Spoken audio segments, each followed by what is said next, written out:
ਦਰਸ਼ਕੋ ਫਿਰ ਦੁਬਾਰਾ ਤੁਹਾਡਾ ਸਵਾਗਤ ਹੈ ਪ੍ਰੋਗਰਾਮ ਸੱਚੋ ਸੱਚ ਵਿੱਚ। ਜੀ ਡਾਕਟਰ ਸਾਹਿਬ, ਸਾਡੀ ਪਹਿਲੀ ਈਮੇਲ ਆਈ ਹੈ ਦੀਪ ਸਿੰਘ ਜੀ ਦੀ। ਇਹ ਲਿਖਦੇ ਹਨ, ਵਾਹਿਗੁਰੂ ਜੀ ਕਾ ਖਾਲਸਾ ਵਾਹਿਗੁਰੂ ਜੀ ਕੀ ਫਤਿਹ। ਡਾਕਟਰ ਅਮਰਜੀਤ ਸਿੰਘ ਜੀ ਤੇ ਤੁਹਾਡੀ ਸਾਰੀ ਟੀਮ ਨੂੰ ਮੇਰੀਆਂ ਸ਼ੁਭਕਾਮਨਾਵਾਂ ਤੇ ਪਿਆਰ ਭਰੀ ਸਤਿ ਸ੍ਰੀ ਅਕਾਲ। ਮੈਂ ਕਾਫੀ ਲੰਮੇ ਸਮੇਂ ਤੋਂ ਤੁਹਾਡਾ ਪ੍ਰੋਗਰਾਮ ਸੁਣ ਰਿਹਾ ਹਾਂ ਤੇ ਉਸ ਉੱਪਰ ਵਿਚਾਰ ਵੀ ਕਰ ਰਿਹਾ ਹਾਂ। ਤੁਹਾਡੇ ਪ੍ਰੋਗਰਾਮ ਦਾ ਇੱਕੋ ਇੱਕ ਮਕਸਦ ਮੇਰੇ ਸਾਹਮਣੇ ਆਇਆ ਹੈ, ਉਹ ਇਹ ਹੈ ਕਿ ਖਾਲਿਸਤਾਨ ਦੀ ਮੰਗ ਤੇ ਉਸ ਦੇ ਪ੍ਰਤੀ ਜਾਗਰੂਕਤਾ ਪੈਦਾ ਕਰਨਾ, ਜੋ ਕਿ ਅੱਜ ਦੇ ਸਮੇਂ ਦੀ ਲੋੜ ਹੈ। ਮੇਰਾ ਇੱਕ ਵਿਚਾਰ ਹੈ ਜੋ ਕਿ ਕਾਫੀ ਸਮੇਂ ਤੋਂ ਮੇਰੇ ਨਾਲ ਹੀ ਹੈ। ਉਹ ਇਹ ਹੈ ਕਿ ਜੇਕਰ ਅਸੀਂ ਇੱਕ ਖਾਲਿਸਤਾਨ ਦਾ ਮਾਡਲ ਦੁਨੀਆ ਵਿੱਚ ਕਾਇਮ ਕਰਕੇ ਦਿਖਾ ਦਿੰਦੇ ਹਾਂ ਤਾਂ ਇਸ ਨਾਲ ਜੋ ਲੋਕ ਖਾਲਿਸਤਾਨ ਦੀ ਹੋਂਦ ਨੂੰ ਮਾੜਾ ਕਹਿੰਦੇ ਹਨ, ਉਹਨਾਂ ਦੀਆਂ ਆਵਾਜ਼ਾਂ ਵੀ ਬੰਦ ਹੋ ਜਾਣਗੀਆਂ।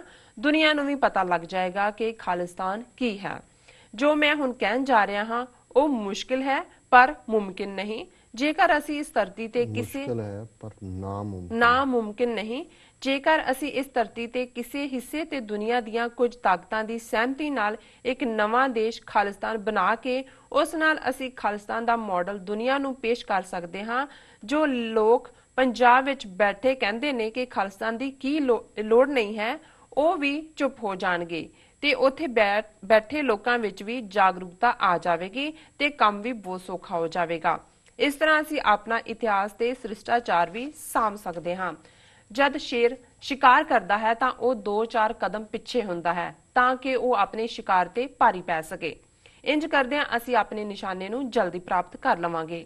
ਇਸ ਮਾਡਲ ਦੇ ਨਾਲ ਕਾਫੀ ਫਾਇਦੇ ਹਨ ਜੋ ਕਿ ਮੈਂ ਇਸ ਚਿੱਠੀ ਵਿੱਚ ਸਾਰੇ ਨਹੀਂ ਲਿਖ ਸਕਦਾ।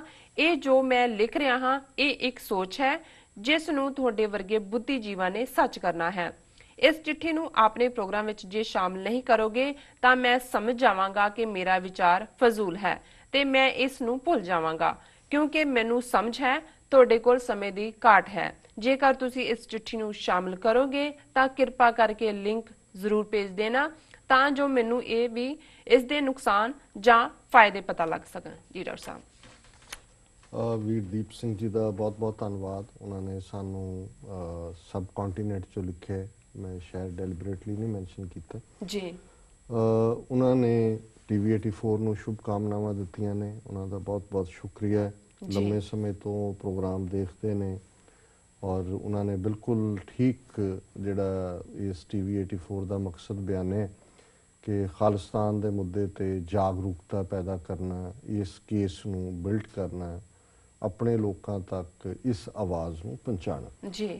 ਉਹਨਾਂ ਨੇ ਜਿਹੜਾ ਸੁਝਾਅ ਦਿੱਤਾ ਹੈ ਉਹ ਇਹ ਹੈ ਕਿ ਬਜਾਏ ਅਸੀਂ ਆਪਣੇ ਹਿਸਟੋਰੀਕਲ ਫਾਦਰਲੈਂਡ ਹੋਮਲੈਂਡ ਖਾਲਿਸਤਾਨ ਦੇ ਉੱਤੇ ਜਿਹੜਾ ਫੋਕਸ ਕਰੀਏ, ਅਸੀਂ ਜਿਵੇਂ ਸ਼ੇਰ ਸ਼ਿਕਾਰ ਕਰਨ ਦੇ ਲਈ ਕਈ ਵਾਰੀ 4 ਕਦਮ ਪਿੱਛੇ ਜਾਂਦਾ ਹੈ, ਚਪਟਣ ਤੋਂ ਪਹਿਲਾਂ ਛਾਲ ਹੁੰਦੀ ਹੈ ਸ਼ੇਰ ਦੀ। ਜੀ। ਅਸੀਂ ਦੁਨੀਆ ਦੇ ਬਾਕੀ ਦੇਸ਼ਾਂ ਨਾਲ ਮਿਲ ਕੇ ਕਿਸੇ ਹੋਰ ਖਿੱਤੇ ਦੇ ਵਿੱਚ ਖਾਲਿਸਤਾਨ ਬਣਾ ਲਈਏ, ਇੱਕ ਜਿਹੜਾ ਰੋਲ ਮਾਡਲ ਕੰਟਰੀ ਹੋਏ ਜਾਂ ਇੱਕ ਰੋਲ ਮਾਡਲ ਥਾਂ ਬਣ ਜਾਏ, ਫਿਰ ਉਹਦਾ ਆਧਾਰ ਬਣਾ ਕੇ ਜਿਹੜੇ ਪੰਜਾਬ 'ਚ ਵੀ ਵਿਰੋਧ ਕਰਦੇ ਨੇ ਉਹਨਾਂ ਦਾ ਜਿਹੜਾ ਉਹ ਮੂੰਹ ਬੰਦ ਹੋ ਜਾਏਗਾ ਔਰ ਇਸ ਮਾਡਲ ਦੇ ਫਾਇਦੇ ਹੋਣਗੇ।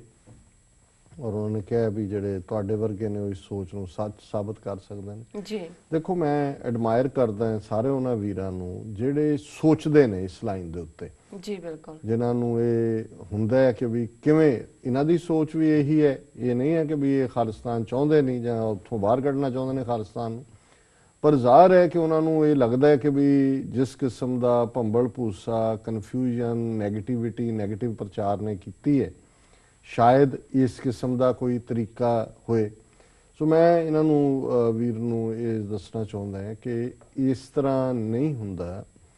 ਦੁਨੀਆ ਦੇ ਵਿੱਚ ਪਹਿਲੀ ਗੱਲ ਤਾਂ ਜਦੋਂ ਤੁਸੀਂ ਆਪਣਾ ਨੇਸ਼ਨ ਸਟੇਟ ਦੀ ਗੱਲ ਕਰਦੇ ਹੋ, ਤੁਹਾਡੀਆਂ ਹਿਸਟੋਰੀਕਲ ਰੂਟਸ ਹੁੰਦੀਆਂ ਨੇ।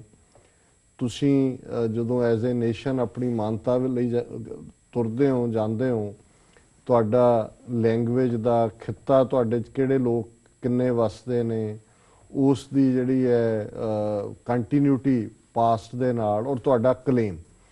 ਬਾਕੀ ਠੀਕ ਹੈ, ਇੱਥੇ ਜਿਹੜੇ ਬਹੁਤ ਅਮੀਰ ਲੋਕ ਨੇ ਉਹ ਕਿਸੇ ਦੂਰ ਦੁਰਾਡੇ ਥਾਂ ਤੇ ਕੋਈ ਆਈਲੈਂਡ ਖਰੀਦ ਲੈਂਦੇ ਨੇ ਨਿੱਕਾ ਮੋਟਾ, ਉਹਨਾਂ ਦਾ ਉਹ ਸੈਰਗਾਹ ਹੋਏ ਜਾਂ ਉਹਨਾਂ ਦਾ ਮਹਿਲ ਬਣਾ ਲੈਣ, ਪਰ ਉਹ ਜੇ ਤੁਸੀਂ ਇਸ ਕਿਸਮ ਦਾ, ਔਰ ਇਹ ਮੈਨੂੰ ਯਾਦ ਹੈ ਡਾਕਟਰ ਗੁਰਿੰਦਰ ਗਰੇਵਾਲ ਕਾਰਡੀਓਲੋਜਿਸਟ ਨੇ ਟ੍ਰੇਸੀ ਕੈਲੀਫੋਰਨੀਆ 'ਚ ਜੀ, ਤੇ ਉਹ ਮੈਨੂੰ ਦੱਸ ਰਹੇ ਸੀ ਕਿ ਜੀ ਇੱਕ ਵਾਰ ਇੱਥੇ ਮੈਂ ਨਾਂ ਨਹੀਂ ਲਵਾਂਗਾ ਉਹਨਾਂ ਦਾ, ਉਹਨਾਂ ਨੂੰ ਬੜਾ ਸਿੱਖ ਇੰਟੈਲੈਕਚੁਅਲ ਕਹਿੰਦੇ ਨੇ, ਕਿ ਜੋ ਆਏ ਤੇ ਉਹਨਾਂ ਦਿਨਾਂ 'ਚ ਡਾਕਟਰ ਗਰੇਵਾਲ ਖਾਲਿਸਤਾਨ ਦੀ ਮੂਵਮੈਂਟ ਨਾਲ ਕਾਫੀ ਅਟੈਚਡ ਸਨ, ਵਰਲਡ ਸਿੱਖ ਨਿਊਜ਼ ਵੀ ਕੱਢਦੇ ਸੀ, ਜੀ, ਵਰਲਡ ਸਿੱਖ ਆਰਗੇਨਾਈਜੇਸ਼ਨ ਨਾਲ ਵੀ ਸੰਬੰਧਿਤ ਸੀ।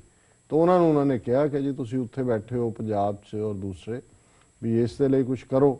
ਤਾਂ ਉਹਨੇ ਕਿਹਾ ਕਿ ਜੀ ਉੱਥੇ ਤਾਂ ਤੁਹਾਨੂੰ ਨਹੀਂ ਜਿਹੜਾ ਅਸੀਂ ਕੋਈ ਨਹੀਂ ਕਰਨਾ ਹੈ, ਤੁਸੀਂ ਇੱਥੇ ਹੀ ਕੋਈ ਥਾਂ ਲੈ ਲਓ, ਉਹਦਾ ਨਾਂ ਖਾਲਿਸਤਾਨ ਰੱਖ ਲਓ ਔਰ ਉਹਦੇ ਨਾਲ ਤੁਹਾਡਾ ਜਿਹੜਾ ਸਰ ਜਾਏਗਾ ਜੀ। ਸੋ ਉਹ ਕਹਿੰਦੇ ਜੀ ਮੇਰੇ ਮਨ 'ਚ ਜਿੰਨਾ ਕੁ ਉਸ ਬੰਦੇ ਦਾ ਸਤਿਕਾਰ ਬਣਿਆ ਸੀ, ਇਸ ਇੱਕ ਗੱਲ ਨਹੀਂ ਖਤਮ ਕਰ ਦਿੱਤਾ ਕਿ ਵੀ ਦੱਸੋ ਇਹ ਇਹਦਾ ਪਾਰਟ ਹੈ ਨਾ। ਔਰ ਇਸੇ ਤਰ੍ਹਾਂ ਈਵਨ ਡਾਕਟਰ ਰਜਿੰਦਰ ਕੌਰ, ਬੀਬੀ ਕਰਨਜੋਤ ਕੌਰ ਦੀ ਮਾਤਾ, ਜੀ, ਮੈਂਬਰ ਪਾਰਲੀਮੈਂਟ ਵੀ ਰਹੇ, ਉਹਨਾਂ ਨੇ ਚੰਗੇ ਕੰਮ ਵੀ ਕੀਤੇ ਨੇ। ਪਰ ਇਹ ਗੱਲ ਉਹਨਾਂ ਦੀ ਇੱਕ ਵਾਰੀ ਉਸੇ ਦੌਰ ਜਦੋਂ ਮੂਵਮੈਂਟ ਚੱਲ ਰਹੀ ਸੀ, ਬੜਾ ਹਾਸੋਹੀਣਾ ਉਹਨਾਂ ਦਾ ਇੱਕ ਬਿਆਨ ਆਇਆ ਸੀ, ਜਿਹਨੂੰ ਫਿਰ ਜੁਝਾਰੂਆਂ ਨੇ ਕੰਡੈਮ ਵੀ ਕੀਤਾ ਸੀ ਬਿਆਨ ਨੂੰ। ਉਹ 'ਚ ਉਹਨਾਂ ਨੇ ਕਿਹਾ ਸੀ ਕਿ ਜੀ ਪੰਜਾਬ ਦਾ ਨਾਂ ਖਾਲਿਸਤਾਨ ਰੱਖ ਦੇਣਾ ਚਾਹੀਦਾ, ਸਿੱਖਾਂ ਦੀ ਤਸੱਲੀ ਹੋ ਜਾਏਗੀ। ਹੁਣ ਜੇ ਅੱਜ ਪੰਜਾਬ ਨੂੰ ਖਾਲਿਸਤਾਨ ਕਹਿਣ ਲੱਗ ਜਾਓ, ਡਿਫਰੈਂਸ ਕੀ ਹੈ? ਜਦੋਂ ਤੱਕ ਤੁਹਾਡੇ ਕੋਲ ਆਪਣੀ ਕਿਸਮਤ ਆਪ ਘੜਨ ਦਾ ਹੱਕ ਦੇ ਥੱਲੇ ਡਿਸੀਜਨ ਮੇਕਿੰਗ ਨਹੀਂ ਹੈ, ਤੁਸੀਂ ਫੈਸਲਾ ਲੈਣ ਦੀ ਸਮਰੱਥਾ ਨਹੀਂ ਰੱਖਦੇ, ਨਾ ਤਾਂ ਜਿਹੜਾ ਮਰਜ਼ੀ ਤੁਸੀਂ ਉੱਥੇ ਭਾਵੇਂ ਕੋਈ ਰੱਖ ਲਿਓ ਬਾਅਦ 'ਚ। ਜੀ, ਜੀ। ਗੱਲ ਤਾਂ ਇਹ ਹੈ ਵੀ ਜਿਸ ਖਿੱਤੇ 'ਚ ਤੁਹਾਡੀ ਸਰਦਾਰੀ ਹੋਏ, ਤੁਹਾਡੇ ਕੋਲ ਡਿਸੀਜਨ ਮੇਕਿੰਗ ਹੋਏ। ਸੋ ਹੁਣ ਦੁਨੀਆ 'ਚ ਐਸਾ ਤਾਂ ਕੋਈ ਖਿੱਤਾ ਨਹੀਂ ਹੋਣਾ ਜਿੱਥੇ ਲਿਜਾ ਕੇ ਅਸੀਂ 20 ਮਿਲੀਅਨ ਕੌਮ ਨੂੰ ਬਿਠਾ ਦੇਣਾ, ਜਿਹੜੇ ਅੱਜ ਹਿੰਦੁਸਤਾਨ 'ਚ 20-22 ਮਿਲੀਅਨ ਵਸਦੇ ਨੇ। ਔਰ ਨਾ ਹੀ ਇਸ ਕਿਸਮ ਦੀ ਕੋਈ ਹੁੰਦੀ ਹੈ ਕਿ ਉਹਨੂੰ ਕਿਸੇ ਨੇ ਮਾਨਤਾ ਦੇ ਦੇਣੀ ਹੈ ਜਾਂ ਉੱਥੇ ਤੁਸੀਂ ਜਾ ਕੇ ਕੋਈ ਇਸ ਕਿਸਮ ਦਾ ਕਰ ਲੈਣਾ। ਹਾਂ, ਇਹ ਜ਼ਰੂਰ ਹੈ ਕਿ ਬਈ, ਔਰ ਇਹੋ ਜਿਹੀ ਆਫਰ ਜਿਹੜੀ ਹੈ ਈਵਨ ਯਹੂਦੀਆਂ ਨੂੰ ਸੈਕੰਡ ਵਰਲਡ ਵਾਰ ਤੋਂ ਬਾਅਦ ਜਦੋਂ ਉਹਨਾਂ ਦੀ ਤਬਾਹੀ ਹੋਈ ਤਾਂ ਇਹ ਸੁਝਾਅ ਦਿੱਤਾ ਗਿਆ ਸੀ ਕਿ ਜੀ ਸੋਵੀਅਤ ਯੂਨੀਅਨ ਦੇ ਕੋਲ ਬਹੁਤ ਥਾਂ ਹੈ, ਉਹਨਾਂ ਨੇ ਕਿਹਾ ਜੀ ਇੱਥੇ ਤੁਸੀਂ ਸਾਰੇ ਭੇਜ ਦਿਓ, ਇੱਥੇ ਬਣਾ ਲਓ ਇਜ਼ਰਾਈਲ ਜੀ। ਔਰ ਇਸੇ ਤਰ੍ਹਾਂ ਮੈਨੂੰ ਯਾਦ ਹੈ ਉੱਥੇ ਮਿਸਟਰ ਐਲਨ ਵਰਜੀਨੀਆ ਦੇ ਵਿੱਚ ਇੱਕ DC 'ਚ ਇੱਕ ਯਹੂਦੀ ਵਕੀਲ ਨੇ, ਉਹ ਇੱਕ ਵਾਰੀ ਜੋਕਿੰਗਲੀ ਕਹਿਣ ਲੱਗੇ ਕਿ ਜੀ ਇਜ਼ਰਾਈਲ ਦੀਆਂ ਪ੍ਰੋਬਲਮਸ ਨਹੀਂ ਹੁੰਦੀਆਂ ਜਿੰਨੀਆਂ 5-6 ਮਿਲੀਅਨ ਉੱਥੇ ਨੇ, ਇੱਥੇ ਇਹਨਾਂ ਨੂੰ ਇੱਥੇ ਆ ਜਾਂਦੇ, ਅਮਰੀਕਾ ਆ ਜਾਂਦੇ, ਇੱਥੇ ਇਜ਼ਰਾਈਲ ਬਣ ਜਾਣਾ ਸੀ।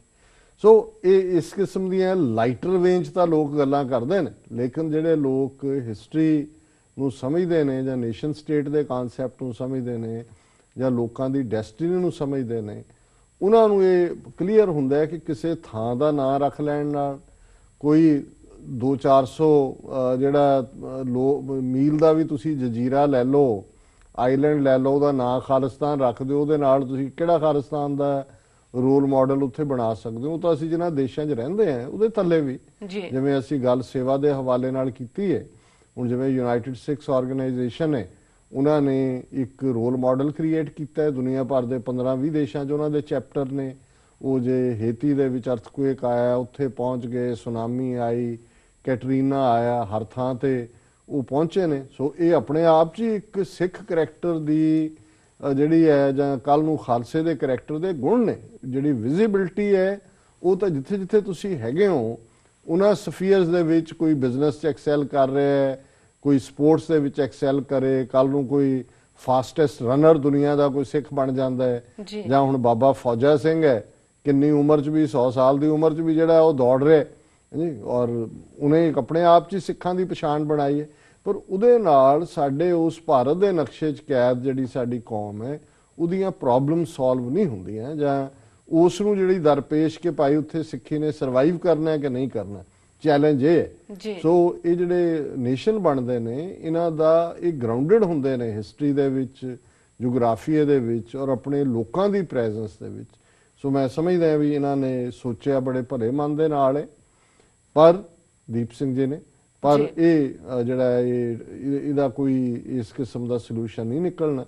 ਇਹੀ ਸਿੱਖ ਜਿਹੜਾ ਆਪਣੀ ਸਟ੍ਰੈਟੇਜਾਈਜ਼ ਕਰਨ, ਆਪਣੀ ਵਿਉਂਤਬੰਦੀ ਕਰਨ ਕਿ ਉਸ ਧਰਤੀ ਤੋਂ ਅਸੀਂ ਦੁਸ਼ਮਣ ਦਾ ਜਿਹੜਾ ਖੂਨੀ ਪੰਜਾ ਹੈ ਉਸ ਤੋਂ ਕਿਵੇਂ ਆਪਣੀ ਧੌਣ ਛਡਾਈਏ, ਔਰ ਕਿਸ ਉਦਮ ਤੇ ਰਾਜ ਮਿਲੇ, ਸ਼ਤਰੂ ਤੇ ਸਭ ਹੋਵੇ ਮੀਤਾ, ਇਸ ਨੂੰ ਅਸੀਂ ਕਿਵੇਂ ਇੰਪਲੀਮੈਂਟ ਕਰੀਏ। ਸੋ ਇਹਨਾਂ ਦਾ ਵੀਰਦੀਪ ਸਿੰਘ ਜੀ ਦਾ ਬਹੁਤ ਬਹੁਤ ਧੰਨਵਾਦ ਜੀ। ਰਸਸ ਨਾਲ ਨੇ ਬ੍ਰੇਕ ਵੀਅਰਸ, ਤੁਸੀਂ ਇਸ ਤਰ੍ਹਾਂ ਬਣੇ ਰਹੋ, ਮਿਲਦੇ ਹਾਂ ਆਫਟਰ ਦਿਸ ਸ਼ਾਰਟ ਬ੍ਰੇਕ।